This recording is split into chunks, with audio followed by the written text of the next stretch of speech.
Sure. So yeah, this shit will pump you up. Drewbie, are you having some too? Yeah, of course. Dang it! I feel left out, man. Well, come visit us. All right, I'm on my way. Okay. Not too After far the away. Clan War. Yeah. All right. But hello, everyone, and welcome back. This is the ESEA Week 1. I think it's Season 12, I want to say. Just throwing that out there. This is match number 2 in between Root and Knights. In the bottom right-hand location, we have TT1 from Root Gaming. In the top left, we have his opponent from Knights. He is the Red Terran player Cookies. Or something Mouse.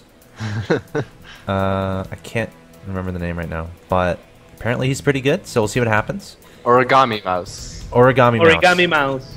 That's easy enough to Sick remember, name. it seems like.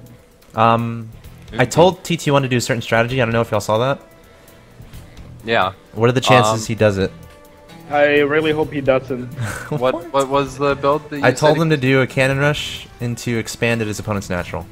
Oh, okay. I don't think he's gonna do that. I believe he was saying that he would go for a 2-base mothership. Dude, that was in another matchup, though. Yeah, either way, I don't think he will do either of those things, and I hope he doesn't do either of those things. I mean, when we heard we were playing Knights, I was like, yeah! But now, Yeah, no, they're pretty good. They're solid. We stood around with them. yeah. There's no reason to do anything like that. Of course, Mike playing very well in the last game. Slush, or last match, I should say. Slush doing enough though to make it happen, but Mike definitely made it interesting. I felt like, you know, that series really could have gone either way. I'd love to see like a best of 11 between those two.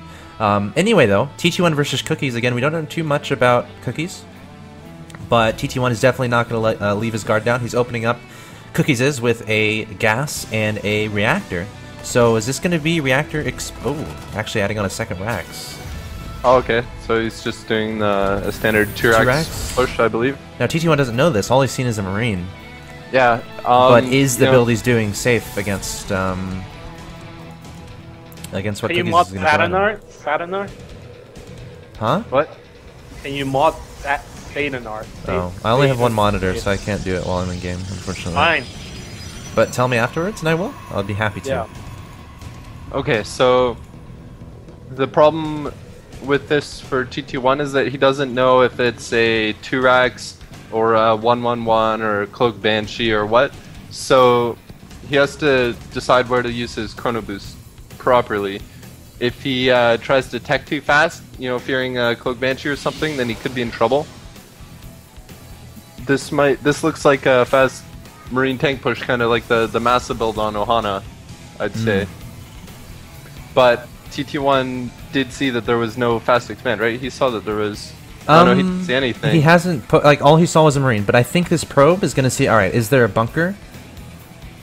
And he's going to try to sneak by? I mean, 5 Marines at this point, is that a tell? As far as, okay, he has a reactor on that barracks? No.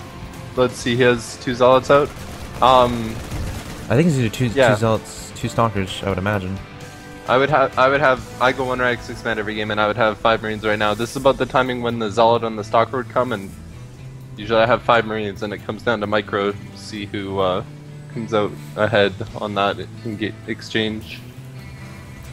So it looks like this might be Banshee, or is this starport just for like 1 medevac? I mean, I'm not sure. He could make tanks, or he could, I don't know, I guess we'll see. he has the factory selected, he's not lifting it up yet, so that seems like that implies that it's going to be tanks, but okay, so there it is. There's the tank. He made the tank as soon as he had the money for it, so he was just waiting for that. Yeah. Looks like TT1 is going to go for some very light aggression. 2 Zealots, 2 Stalkers. This is more for scouting. I think he's going to try to get the probe by. And now there's a lot of Marines up there, so this should be enough for him to know, okay, this is definitely... oh, look, and he sees there's no expansion. Really nice move there with the probe. Love seeing that. What he did there was he mineral walked while absorbing the damage. Oh no, Stalker! While absorbing the damage with the Zealots and Stalkers, and was able to see that his opponent didn't have a natural expansion. And TT1 seeing this reacts by adding on 2 additional gateways. What are you thinking right now as Protoss?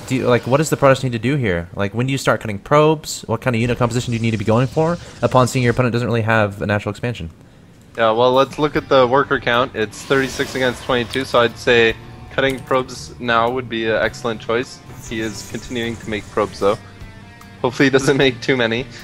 I think, well, he's going 6 gateways, and he's making immortals too, so yeah, pretty much just go Zealot, Sentry, Immortal, and he should be able to hold this since he recognized that it was all in, I think. Alright. So, that's interesting. Faith even noting that just Sentries, Zealots, and Immortals. Can you explain why that unit composition is so important, based on what he's seen? Yeah, it's because Guardian Shield and Zealots just own the crap out of Marines. Oh. And then the Immortals are there to take care of the tanks, and also, you know, Immortals have the Hardened Shields against tanks, and they have 1 armor, plus Guardian Shield means the Marines only do 3 damage to them once the Hardened Shields is gone. So their Zealots and Immortals are really good against, you know, unupgraded Marines. Alright, here we go. TT1 going to go for the engagement. Siege mode is done. The tank's just now sieging up. Guardian Shield going down. The Zealots trying to chew apart this Marine tank army. The Immortal targeting down the tanks as well. Immortal from the high ground targeting down the other tank. Very nice move from TT1. Cookie's going to try to stem forward with the remainder of his Marines. Only 1 medevac is there to help support the Marines. And Cookie's going to back away down to 43 supply. TT1 at 69. Still on 2 bases. No expansion on the ground for Cookie. So he's pretty much as all in as he can be right now. Do you think he should have like pulled SCVs with that? How differently could he have handled that engagement there to make it better? Maybe do like a drop in the main and attack at the front. Sure. I don't know. I think that TT1 was just really well prepared for it. Maybe Cookies could have waited for combat shields to finish and have like 3 tanks and maybe 2 medevacs. Just because you know, that ball of Marines gets stronger as it gets bigger, and Zealots become less and less effective against them. I love how safe TT1 is playing this. He knows he has a huge advantage. He's leaving 5 stalkers behind, making pylons around to make sure he doesn't get surprised by any drops, and just getting solid stalker, settled sentry, and immortal in the low ground. He seems pretty damn safe. I think the game's over. Yeah, I mean, I think I agree with you. Cookie's army looks very underwhelming compared to TT1. TT1 even having some stalkers in his main base just in case drops decide to be utilized by the Terran player, which I think is, of course, a safe decision by TT1. Don't want to lose to a silly drop or let a drop do any amount of damage when you're so far ahead. Scan going down here from Cookies, trying to look out for any observers.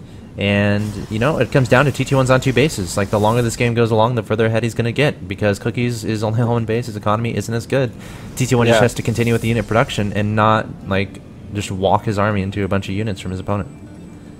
Yeah, TT1's income is actually, like, double Cookies right now, so, you know, the longer the game goes on, the better for TT1. Yep, and Cookie's like, never mind. Can we hold on? Time out. Wait. Please wait. Oh, God. TT1 trying to force so many field. units.